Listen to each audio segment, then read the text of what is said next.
مسلح مسیر رشد و ارتقاء و توانمندی خود را با جدیت ادامه می‌دهند.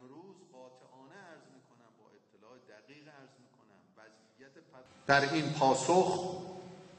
که البته مقام معظم رهبری اوامرشون رو فرمودند و وزیر امور خارجه منتقل کرد،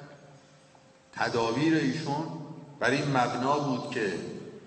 در مقابل تهدید ما با تمام قوا پاسخ خواهیم داد، اما ما جنگ طلب نیستیم و قصدی بر آغاز جنگ نداریم. این نکته که به دنبال آرامش در منطقه هستیم، این نکته که در هسته‌ای ما به دنبال سلاح هسته‌ای نیستیم و نیازهای ملت خودمان را در هسته‌ای دنبال می‌کنیم.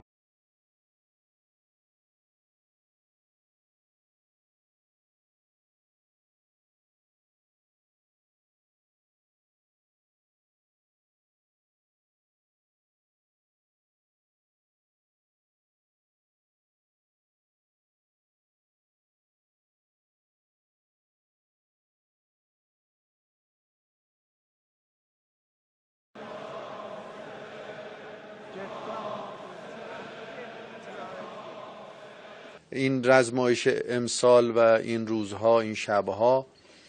در شرایط کاملا واقعی در مناطقی که میتواند مورد طمع دشمنان باشه و برابر سناریوهای محتمل تهدیدات احتمالی دشمنان، این تمرین و این رزمایش واقعی داره انجام میشه